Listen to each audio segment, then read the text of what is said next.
여호수아 9장 읽겠습니다. 요단 서편 산지와 평지와 레바논 앞 대해변에 있는 헷 사람과 아모리 사람과 가나안 사람과 브리스 사람과 히위 사람과 여부스 사람의 모든 왕이 이를 듣고 모여서 일심으로 여호수아와 이스라엘로 더불어 싸우려 하더라. 기브온 거민들이 여호수아의 여리고와 아이에 행한 일을 듣고 꾀를 내어 사신의 모양을 꾸미되 헤어진 전대와 헤어지고 찢어져서 기운 가죽 포도주 부대를 나귀에 싣고 그 발에는 낡아 기운 신을 신고 낡은 옷을 입고 다 마르고 곰팡이 난 떡을 예비하고 그들이 길갈 진으로 와서 여호수아에게 이르러 그와 이스라엘 사람들에게 이르러 우리는 원방에서 왔나이다. 이제 우리와 약조하사이다. 이스라엘 사람들이 히위 사람에게 이르되 너희가 우리 중에 거하는 듯하니 우리가 어떻게 너희와 약조할 수 있으랴. 그들이 여호수아에게 이르되 우리는 당신의 종이니이다. 여호수아가 그들에게 묻되 너희는 누구며 어디서 왔느냐. 그들이 여호수아에게 대답하되 종들은 당신의 하나님 여호와의 이름을 인하여 심히 먼 지방에서 왔사오니 이는 우리가 그의 명성과 그가 애굽에서 행하신 모든 일을 들으며 또 그가 요단 동편에 있는 아모리 사람의 두 왕 곧 헤스본 왕 시온과 아스타롯에 있는 바산 왕 옥에게 행하신 모든 일을 들었음이니이다. 그러므로 우리 장로들과 우리나라의 모든 거민이 우리에게 일러 가로되 너희는 여행할 양식을 손에 가지고 가서 그들을 맞아서 그들에게 이르기를 우리는 당신들의 종이니 청컨대 이제 우리와 약조하사이다 하라 하였나이다. 우리의 이 떡은 우리가 당신들에게 오려고 떠나던 날에 우리들의 집에서 오히려 뜨거운 것을 양식으로 취하였더니 보소서 이제 말랐고 곰팡이 났으며 또 우리가 포도주를 담은 이 가죽 부대도 새 것이더니 찢어지게 되었으며 우리의 이 옷과 신도 유행이 심히 길므로 인하여 낡아졌나이다 한지라. 우리가 그들의 양식을 취하고 어떻게 할 것을 여호와께 묻지 아니하고 여호수아가 곧 그들과 화친하여 그들을 살리리라는 언약을 맺고 회중 족장들이 그들에게 맹세하였더라. 그들과 언약을 맺은 후 3일이 지났어야 그들은 근린에 있어 자기들 중에 거주하는 자라 함을 들으니라. 이스라엘 자손이 진행하여 제3일에 그들의 여러 성읍에 이르렀으니 그 성읍은 기브온과 그비라와 브에롯과 기럇 야림이라. 그러나 회중 족장들이 이스라엘 하나님 여호와로 그들에게 맹세한 거로 이스라엘 자손이 그들을 치지 못한지라. 그러므로 회중이 다 족장들을 원망하니 모든 족장이 온 회중에 이르되 우리가 이스라엘 하나님 여호와로 그들에게 맹세하였은즉 이제 그들을 건드리지 못하리라. 우리가 그들에게 맹세한 맹약을 인하여 진노가 우리에게 임할까 하노니 이렇게 행하여 그들을 살리리라 하고 무리에게 이르되 그들을 살리라 하니 족장들이 그들에게 이른 대로 그들이 온 회중을 위하여 나무 패며 물 깃는 자가 되었더라. 여호수아가 그들을 불러다가 일러 가로되 너희가 우리 가운데 거주하거늘 어찌하여 우리는 너희에게서 심히 멀다 하여 우리를 속였느냐. 그러므로 너희가 저주를 받나니 너희가 영영이 종이 되었어 다 내 하나님의 집을 위하여 나무 패며 물 깃는 자가 되리라. 그들이 여호수아에게 대답하여 가로되 당신의 하나님 여호와께서 그 종 모세에게 명하사 이 땅을 다 당신들에게 주고 이 땅 모든 거민을 당신들의 앞에서 멸하라 하신 것이 당신의 종에게 분명히 들리므로 당신들을 인하여 우리 생명을 잃을까 심히 두려워하여 이같이 하였나이다. 보소서 이제 우리가 당신의 손에 있으니 당신의 의향에 좋고 옳은 대로 우리에게 행하소서 한지라. 여호수아가 곧 그대로 그들에게 행하여 그들을 이스라엘 자손의 손에 건져서 죽이지 못하게 하니라.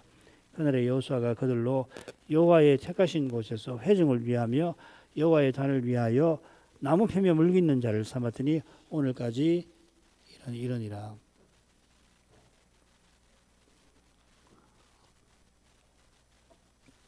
여호와께서 세겜에서 이스라엘과 언약을 새롭게 하셨는데 그 목적은 이스라엘이 시내산 언약에서 받은 사명을 이루게 하심입니다. 이 사명을 이루려면 먼저 가나안을 정복해야죠.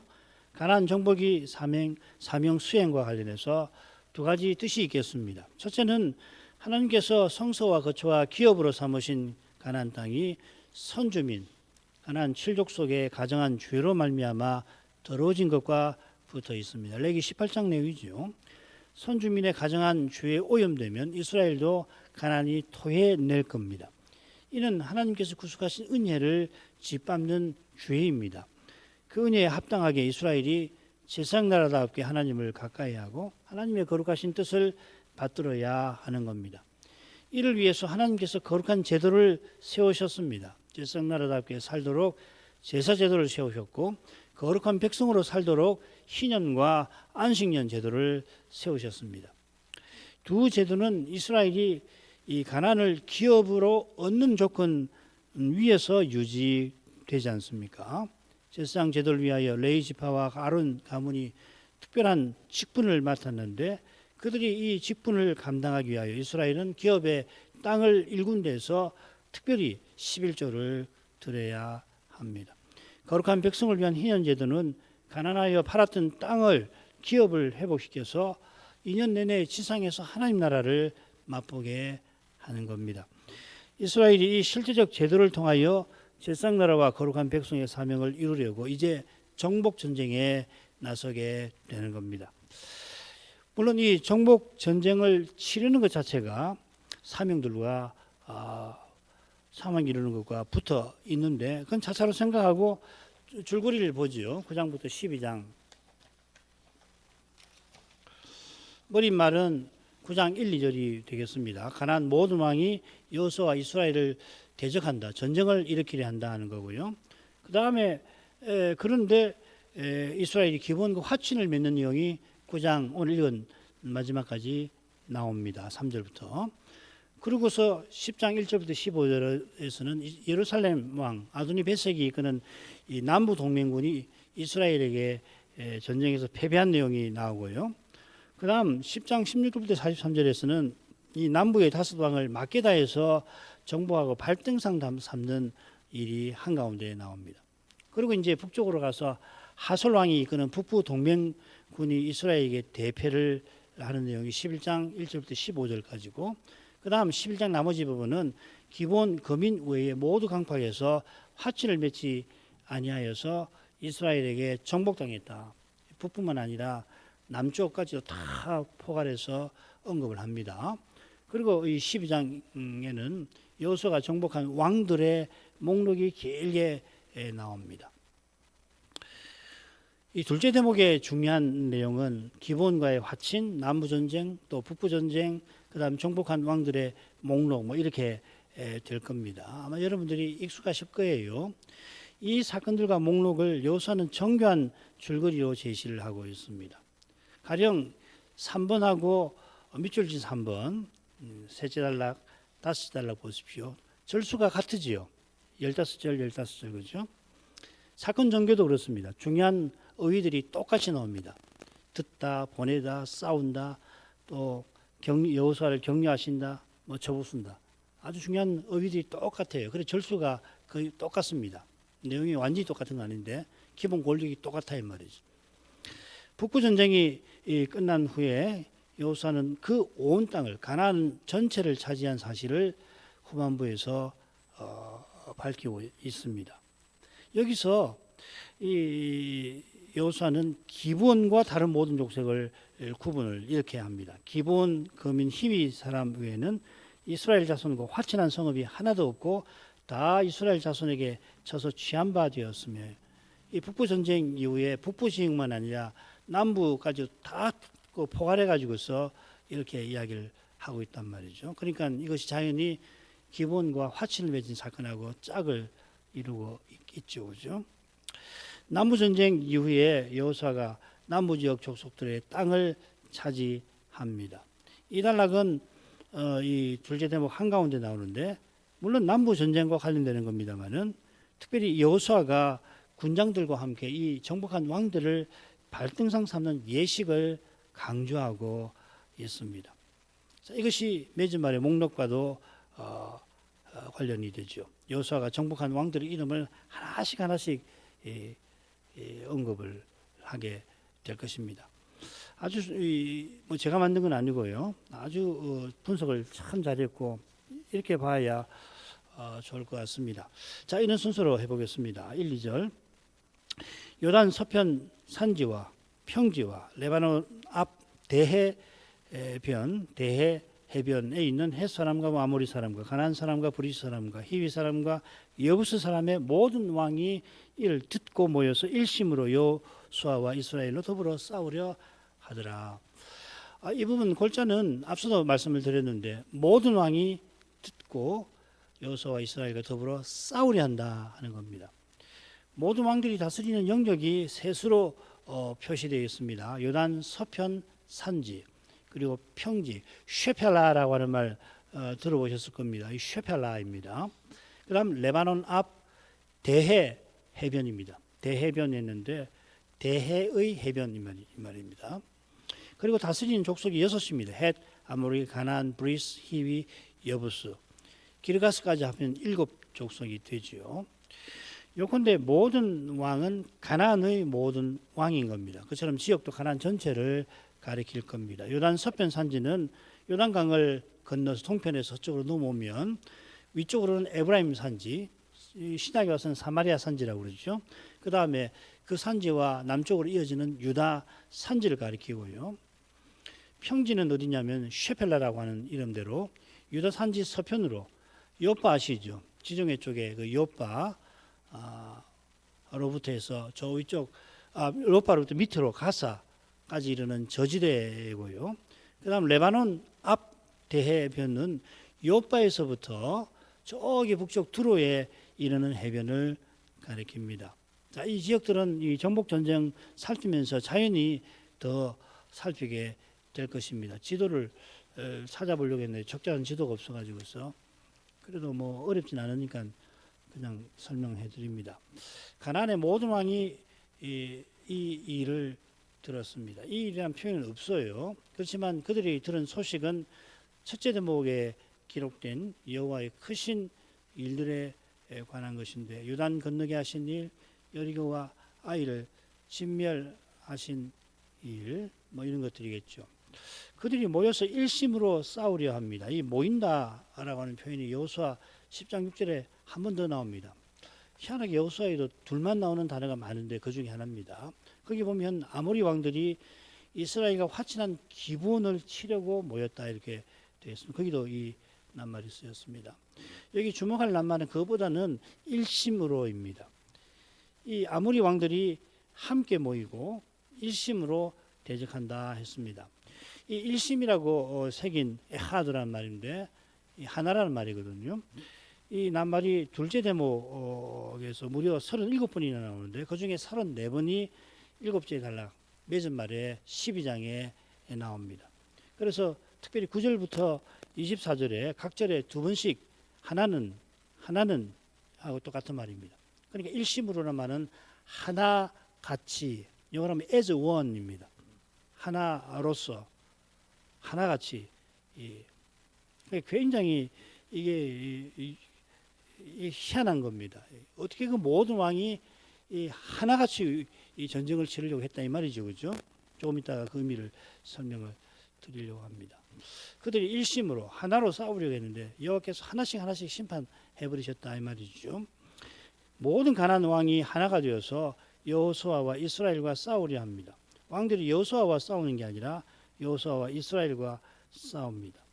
이는 우선 여호수아가 세상 왕과 다른 것을 보여주고 있습니다. 여호와께서 여리고와 아이를 여호수아의 손에 주신 것처럼 여호수아는 세상 왕과 달리 만왕의 왕을 섬기는 종입니다. 이스라엘도 그러한데 여호수아가 그 점에서 이스라엘을 대표하죠. 훗날 이스라엘의 왕이 세워집니다마는 다윗도 여호와의 종으로서 거룩한 전쟁을 수행합니다. 따라서 둘째로 모든 왕의 전쟁은 만왕의 왕을 대적하는 것입니다. 세상 마지막 날까지 이 전쟁은 쉬지 아니합니다. 이 순간에도 이 전쟁이 치러지고 있는 것입니다. 이게 시편 2편 첫째 단락 2장 1절부터 3절까지의 핵심 교훈이죠. 열방이 분노하여 서로 꾀하여 여호와와 메시아를 대적하는데 이것은 창세기 3장 15절의 예언과 붙어 있는 겁니다. 신할 평지에서 온 인류가 높은 데와 큰 성을 쌓는 거기서 열방의 대적, 여호와와 메시아를 대적한 열방의 대적이 생생하게 드러났습니다. 인류 역사 끝에는 적그리스도가 자기를 아예 하나님이라고 높이며, 그러니까 신할에서는 하늘에 이르는 대를 쌓았지만은 적그리스도는 내가 신이다 이 말이죠. 자기 세계를 세우려 할 텐데 그때 열방이 마귀와 짐승과 하나가 되어서 하나님의 그리스도를 대적할 것이다. 계시록 19장이 그 내용이죠. 여호와께서 거처를 삼으시는 땅에서 그 가정한 일들을 행한 왕들이 자기 세상을 유지하려고 하나가 되어 대적합니다. 그들이 전에 마음이 녹았죠. 여호와께서 하신 일을 듣고서는 마음이 녹았는데 이제 들고 일어난 겁니다. 이게 그저 생존 본능에 이끌린 것만 아닙니다. 여호와께서 그들의 마음이 녹게 하셨는데 악한 자가 그들의 마음을 완고하게 만들도록 하나님께서 역사하신 거죠. 그게 여호수아 11장 20절에 나옵니다. 그들의 마음이 강팍하여 이스라엘을 대적하여 싸우러 온 것은 여호와께서 그리하게 하신 것이라. 이는 가나안 전쟁이 그저 물리적 정치적인 것이 아니라 신령한 것임을 가리키는 겁니다. 이 성격을 무시하고서 가나안 전쟁의 잔인함만을 말한다면 무릇 역사상의 수많은 전쟁이 잔혹한 그 원인이 근본적으로 인간의 죄와 타락에 있다는 것을 보지 못할 것입니다. 여호와께서 가나안 전쟁을 수행하시는 목적이 궁극적으로 이 죄를 없이 하시는 데 있습니다. 마찬가지로 여호수아가 이 전쟁을 수행하면서 오실 메시아를 바라본 것은 의심의 여지가 없습니다. 여기 메시아 이야기 어디 있느냐고 누가 만약에 저에게 묻는다면은 저는 이렇게 대답할 것입니다. 여기 뭐 메시아가 어디 있습니까? 라고 뭐 쉽게 말하겠지만 여기 구장도 예수 그리스도에 대해 증거하고 있잖아요. 이걸 볼 수가 있어야 할 겁니다. 의심의 여지가 없는 만큼 그가 이 중요한 사실을 굳이 직접은 언급하지 아니합니다만은 이 사실을 보지 못한다면은 여호수아가 정복 전쟁에서 전하려고 하는 교훈을 놓치고 말 것입니다.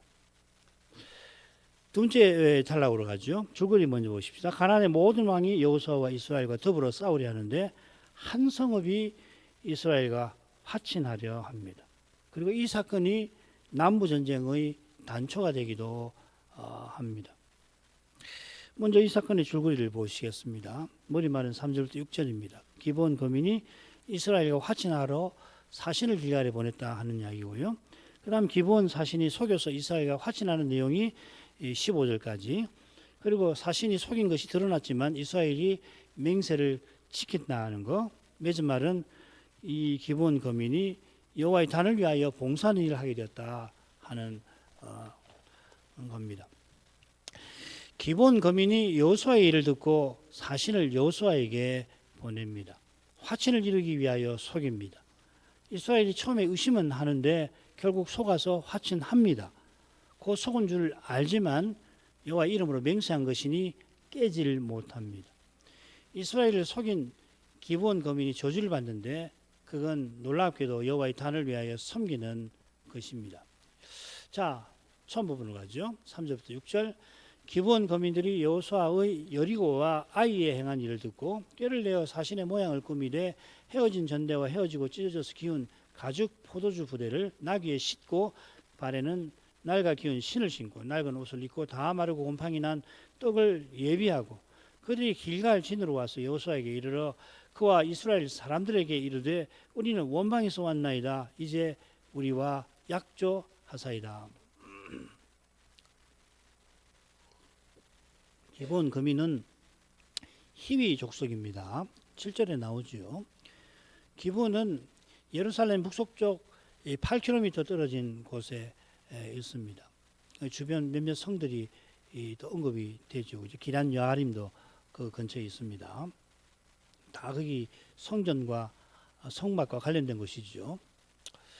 훗날 사울 왕이 노브의 성막에서 제사장들을 몰살한 후에 이 노브 성막이 기본으로 옮기게 되죠. 성막이 기본으로 왜 옮겼을까? 이유를 다 알기는 어려운데 장소가 예루살렘과 가깝다는 점, 그리고 오늘 살필 기브온 사건과 무관하지 않을 것입니다. 이 외에도 무슨 이유가 있을 거예요.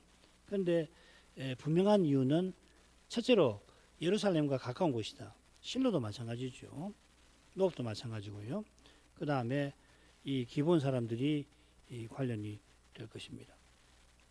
사울이 기본 사람들을 무고히 죽여서 3년 기근이 일어난 사건에서 기본 사람은 이스라엘 사람이 아니요 아모리 사람 중에서 남은 자라 하였습니다.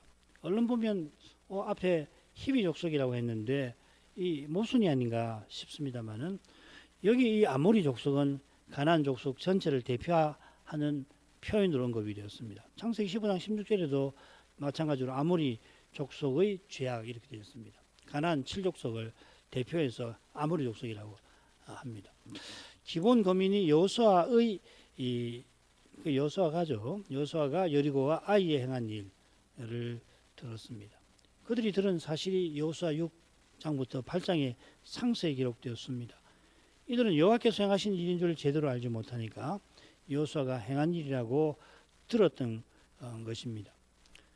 아울러 이 사실을 여호수아 자신이 기록한 점도 주목할 만하지요.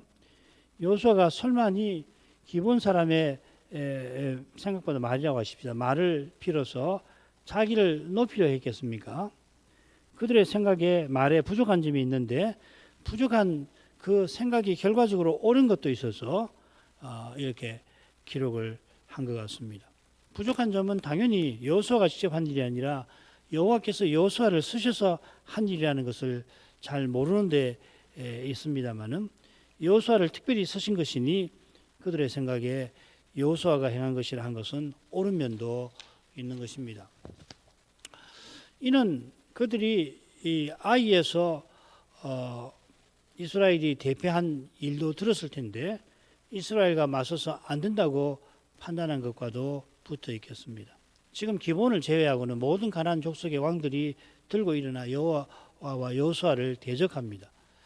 이것이 어떻게 보면 당연한 반응인 동시에 믿음의 눈에는 기이한 반응이기도 합니다. 여호수아가 정복한 왕이 34명이나 되는데 여리고만 이스라엘과 화친하려 했습니다. 그 이유를 여호수아는 강팍한 마음이라 합니다. 이 마음이 본래 기본 사람에게도 있었을 텐데 다른 왕들은 강팍한 마음에 이끌려 대적하려 한 반면 기본 사람은 그 마음을 버리고 화친하려 한 겁니다. 다른 왕들이 강팍하게 대적하려 한 것이 여호와께서 그리하신 것이라 했듯이 착한 사람들을 강팍하게 만들었다는 말 아니죠, 그죠? 강팍한 마음에 그대로 내버려 두셨다는 말인데 기본이 화친하려 한 것도 역시 마찬가지죠. 하나님이 버리게 하신 거죠. 마찬가지지만 결과는 상반됩니다. 모두가 여호수아가 행한 일을 들은 결과가 이렇듯 다른 것은 여호와께서 내신 것입니다마는 인생의 지독한 죄에도 불구하고 기본에게는 긍휼을 베푼 거고 다른 왕들은 그 죄 가운데 내버려 두신 겁니다. 로마서 9장 말씀을 참조하시면 되겠습니다. 하나님께서 하고자 하시는 자를 긍휼히 여기시고 하고자 하시는 자를 강팍하게 하시느니라. 이들이 살기 위해서 꾀를 냈습니다. 이 꾀는 결국 화친을 이루기 위해서 거짓을 꾸미는 것입니다마는 여호수아가 이 낱말을 쓴 의중이 있는 것 같아요. 이 낱말이 구약 성경에 모두 5번 나오는데 잠언에 3번 나올 때는 다 좋은 뜻입니다. 슬기, 명철 이런 다 좋은 뜻이죠. 그리고 다른 한 경우 이 여호수아 말고 출애굽기 21장에 보면 사람을 짐짓 모살하는 것을 가리킵니다. 이 경우도 모살했다고 해서 부정적으로 보일 뿐이지 짐짓이라는 말 자체는 꼭 나쁜 것만 아니죠, 그죠? 의도를 가지고 이 말 아닙니까? 여호수아가 얼마든지 악한 거짓된 꾀를 가리켜서 쓸 낱말이 있거든요. 히브리 말에 속임이라든지 뭐 제가 히브리어에 능통하지 못해서 낱말을 다 읽어가지는 못하겠는데 얼마든지 있다는 걸 알고 있거든요. 그런데 매우 중립적인 다수가 아닙니다. 매우 중립적인 이 낱말 오르마를 쓴 것은 우리가 이미 알고 있는 좋은 결말과 무관하지 않을 것 같아요. 그들이 낸 꾀는 사신의 모양을 꾸미는 건데 가나안 땅이 아닌 먼 땅에서 보낸 사신처럼 꾸미는 것입니다. 이를 위해서 헤어진 전대, 헤어지고 찢어져서 기운 가죽 포도주 부대, 나가 기운 신, 낡은 옷, 다 마르고 곰팡이 난 떡을 예비합니다. 이 정확하게 물품을 알기 위해서 여호수아를 찾아와서 말한 대목하고 이 비교를 해볼 필요가 있습니다. 거기 보면 12, 13절에 보면 네 가지를 이야기해요. 곰팡이 난 떡 먼저 말합니다. 그 다음에 가죽 부대 두 번째, 그 다음에 옷과 신 세 번째, 네 번째. 굉장히 이 의도적이지, 그죠? 우리 교우들은 뭐 다 무슨 말하는지 아실 겁니다. 맨 마지막에 나온 떡을 맨 앞에 언급을 지금 하고 있잖아요, 그죠? 차이 나는 항목이 뭐냐면 헤어진 전대지요. 나머지 네 물품은 순서가 다르게 그리고 절묘하게 순서를 바꿔서 똑같이 등장합니다. 전대가 빠진 것 같은데 이 전대는 필시 양식 담는 자루로 보입니다. 꼭 전대라고 번역할 필요 없거든요. 그냥 그 자루, 부대 메고 다니는 사람이 메거나 하는 그런 거 말이죠. 그래서 번역을 이렇게 해야 합니다. 나귀에 실은 건 전대예요. 우리말 번역은 포도주 가죽 부대도 나귀에 실었다고 번역되어 있잖아요. 아마 그럴 겁니다. 뭐 나귀에 실지 뭐 들고 갔겠습니까? 그런데 원문은 어떻게 됐냐면 전대를 나귀에 실었다는 걸 그렇게 표현을 해요. 그리고 열거합니다. 가죽 부대도 당연히 나귀에 실었을 테고 떡도 실었을 텐데 이 떡을 이 전대라고 새긴 그 부대 안에 담아 놨던 것 같습니다. 제가 이 비교해 볼 때는 그렇게 보는 것이 좋을 것 같아요. 이들이 그러니까 지금 제가 말씀드리려고 하는 건 떡을 강조하고 있던 이야기입니다. 이들이 가나안 족속이 아닌 것처럼 속이는 것은 이스라엘이 가나안을 차지하려는 사실을 잘 알고 있기 때문입니다. 6절에도 나오죠. 기본 사신이 길갈 진으로 여호수아에게 이럽니다. 원문은 반대로 되어 있습니다. 여호수아에게로 그리고 길갈 진으로 왔다 되어 있습니다. 순수도 그러합니다만은 화친하는 데 있어 여호수아는 기본 사신에게 가장 중요한 요인입니다. 아울러 우리가 놓치지 말아야 할 내용이 길갈 진입니다. 길갈 진은 요단에서 가져온 12돌을 세운 곳이고 6월절을 지낸 곳인데 이곳이 가나안 정복 전쟁을 수행하는 사령부 기지와 같은 곳입니다. 기브온 자신은 여호수아와 이스라엘 사람들에게 우리는 원방에서 왔나이다 하고 우리와 약조하자 하였습니다. 자, 이건 다음 부분에 나오니까 거기서 제가 설명을 하겠습니다. 다음 부분에서는 그냥 원방이 아니라 심히 먼 원방이라고 합니다. 이 지방은 가나안 바깥에 있는 땅을 가리키겠죠. 두 번째 부분으로 가죠. 세수로 나눠볼 수 있습니다. 7절 그리고 8절부터 13절, 14절, 15절. 7절 보면 이스라엘이 이 기본 사실을 의심을 합니다만 14, 15절에 나오는 대로 여호와께 묻지 않은 탓에 양식을 보고서 맞구나 하고서 여호와께 묻지 않고 속아서 화친합니다. 중간에 이제 속이는 내용인데요. 기본 사실이 속이긴 하지만 속이기까지 해서 화친을 맺으려고 한 그 이유가 그들의 말에 잘 드러나고 그건 하나님이 긍휼히 여기신 증거이기도 하죠. 자, 오늘은 아마 8절까지 할 것 같습니다. 7절로 가십시다. 이스라엘 사람들이 히위 사람에게 이르되 너희가 우리 중에 거하는 듯하니 우리가 어떻게 너희와 약조할 수 있으랴. 여호수아는 기본 사신을 여기서 히위 사람이라고 부르면서 이스라엘 사람들이 처음에는 이 기본 사신을 의심했던 사실과 이유를 넌지시 드러내고 있습니다. 기본 사신에게 나중에서 이제 히위 사람인 줄 안 거 아니에요, 그죠? 그러니까 여기서 이스라엘 사람들이 히위 사람에게 이르되 나중에 안 사실인데 이렇게 표현하잖아요. 그러니까 그렇지 않다면은 이스라엘 사람들이 뭐 그들에게라든지 뭐 원방에서 왔다고 하는 사람들에게 이렇게 할 수 있는데 히위 사람에게 이르되 이렇게 됐잖아요. 무슨 말인지 아시겠죠?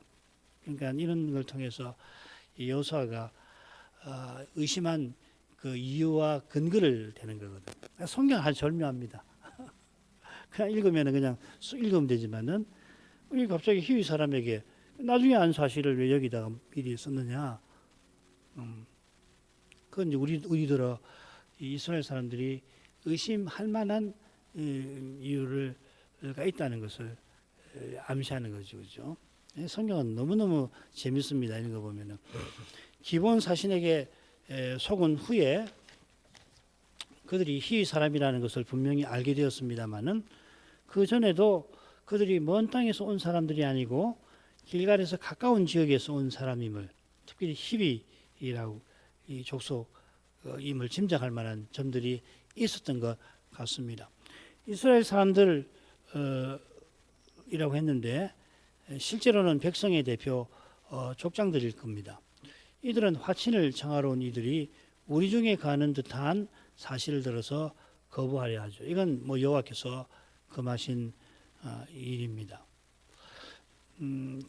신명기 7장 1절 2절 좀 읽어야 되겠습니다. 내 하나님 여호와께서 너를 인도하사 네가 가서 얻을 땅으로 들이시고 내 앞에서 여러 민족 헷 족속과 길가스 족속과 아모리 족속과 가나안 족속과 브리스 족속과 휘 족속과 여부스 족속 곧 너보다 많고 힘이 있는 7 족속을 쫓아내실 때에 내 하나님 여호와께서 그들을 내게 붙여 너로 치게 하시리니 그때 너는 그들을 진멸할 것이라. 그들과 무슨 언약도 말 것이며 그들을 불쌍히 여기지도 말 것이며.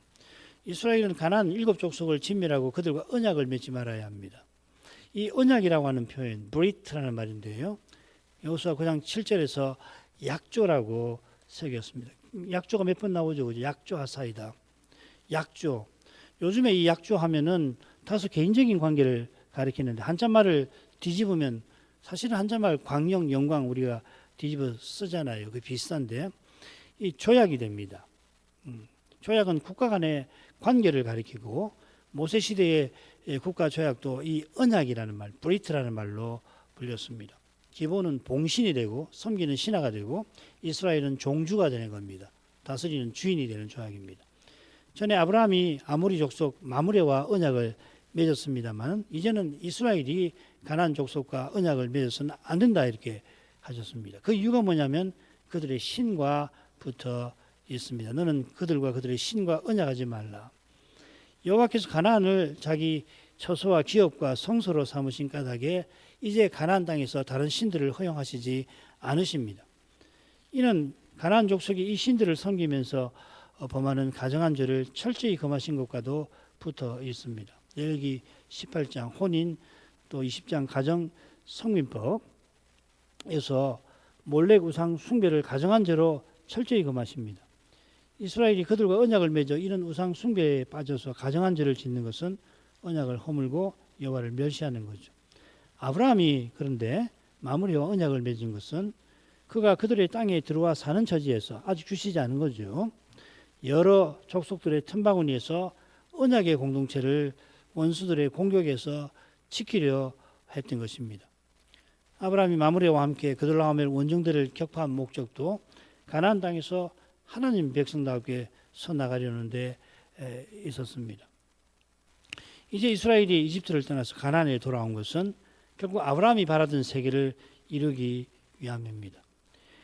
이스라엘이 이집트로 가서 여러 대 살았던 이유가 아모리 족속의 죄악이 아직 관영치 아니함에 있듯이 이제는 그들의 가정한 죄를 더는 용납하실 수가 없을 만큼 되어서 여호와께서 심판을 내리시는 것이죠. 그 다음 부분인데 셋으로 나눌 수가 있겠습니다. 이 8절 언약을 맺기 위해서 찾아온 것을 사신이 밝히고 여호수아가 2가지 질문을 하는데 거기에 대해서 이 기본 사신은 언약을 맺기 위해서 찾아온 이유를 먼저 대고 그 다음에 먼 땅에서 왔다고 둘러댑니다. 8절 간단히 보죠. 그들이 여호수아에게 이르되 우리는 당신의 종이니이다. 여호수아가 그들에게 묻되 너희는 누구며 어디서 왔느냐. 기본 사신은 국제 조약에서 자신의 위치를 분명히 하며 언약을 맺고자 합니다. 그들은 당시 국제 규약대로 여호수아에게 우리는 당신의 종이라 합니다. 여호수아를 왕으로 이해한 겁니다. 그러나 9절 10절에서 그들은 당신의 하나님 여호와께서 하신 일을 여호수아에게 구합니다. 그들이 꾀로서 속여 언약을 맺고자 하면서도 맺고자 하는 언약을 바로 아는 것처럼 라합처럼 언약의 하나님을 알고서 언약을 맺으려 하지만 언약의 나라에 관해서 여전히 잘 모르지요. 라합이 이스라엘의 정탐꾼을 살리기 위하여 자기 왕에게 거짓말을 한 것처럼 기본도 여호와의 심판을 피하기 위하여 여호수아와 족장들을 속여 언약을 맺으려 하는 것입니다. 여호와께서 모세에게 내가 긍휼히 여길 자를 긍휼히 여기고 불쌍히 여길 자를 불쌍히 여기리라 하신 대로 이미 기본에게 긍휼을 베푸신 것입니다. 두 가지를 묻는데 두 가지는 언약의 중요한 조건과 관련이 되어 있고 다음 시간에 이 질문을 좀 더 생각하면서 내용을 살펴나가도록 하겠습니다. 기도 제목. 여호와께서 아이를 정복하신 소식이 가나안 모든 왕에게 들리자 그들은 여호수아와 이스라엘과 싸우려 합니다. 이 반응이 얼른 당연한 것 같아도 실은 놀라운 겁니다. 이런 반응은 신령한 세계의 작용의 결과입니다. 원수마귀가 가나안 왕들 들어 전쟁을 일으키게 한 겁니다. 그런 전쟁에 맞서서 여호와께서 먼저 기브온 사람들을 여호와께로 돌이키게 하십니다. 이 사건이 남부 전쟁의 단초가 되기도 하십니다. 기브온이 속여 언약을 맺으려 합니다만은 여호수아가 기브온 외에는 모든 가나안 왕들이 강팍한 것이 여호와로 말미암은 거라 지적하듯이 기브온이 이스라엘에게 속하게 된 것 역시 여호와께서 행하신 일입니다. 죄의 강력한 권세는 여호와께서만 물리치십니다. 그처럼 하나님만 소망이 되어 주셔서 가장 절망적인 현실에서도 주를 바라는 교회와 신자는 소망의 빛을 잃지 않게 하십니다. 하나님 우리의 구원을 위해서 자기 아들을 아끼지 아니하신 이 사랑이 우리에게 가장 절실한 겁니다. 사랑하시는 하나님이 우리에게 전부이십니다. 이런 깨달음, 이런 은혜, 이런 사랑을 깨닫게 해주시기를 이제도 구하겠습니다. 신학교와 신학생들 이번에 조사 실시가 잘 마쳤습니다. 다음 주일에 그 결과가 발표가 될 텐데 이분들의 소명과 인도를 위해서 무엇보다 말씀 깨닫는 은사를 더하여 주시도록. 이건 뭐 신학교에서 줄 수 있는 게 아니고 어떤 사람이 줄 수 있는 게 아니거든요. 말씀을 깨닫는 은사는 성신께서 하나님의 성신께 주시는 거예요. 그래서 이 시대에 필요한 말씀을 전할 수 있는 사람으로 서나가도록 성신의 은사를 말씀을 깨닫는 은사를 더해 주시기를 기도하시고 또 그 소명을 소명의 길로 인도해 주시기를 구하도록 하겠습니다.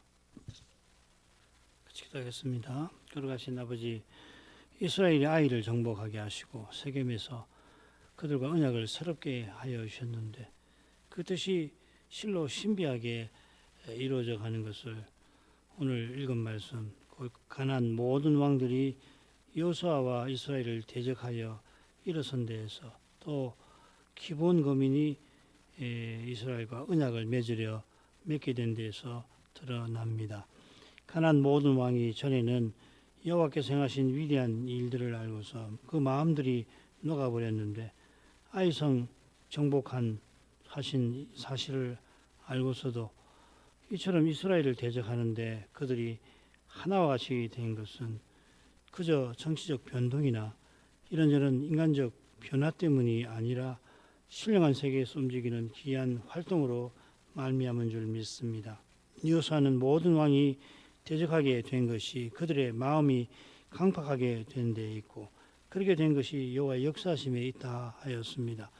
여호와께서 이스라엘을 불쌍히 여기신 것처럼 이스라엘을 통하여 천하 만민을 복주려 하시지만은 이것을 원수마귀가 미워하여서 온 천하를 미혹하였고 지금도 메시아고 여인의 후손을 제거하려고 이스라엘을 가난 모든 왕들이 이스라엘을 공격하게 하였던 줄 압니다.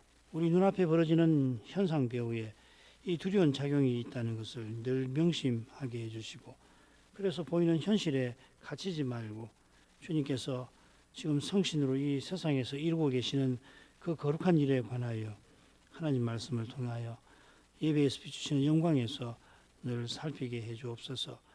지금도 마귀는 그리스도 교회를 삼키려고 강물같이 거짓 교훈을 토해내고 있고 그 사실이 실로 심각하고 중대한 것을 놓치지 않게 하심으로 이 시대 주님의 교회들이 무엇을 해야 할지 더 깨닫게 하여 주옵소서.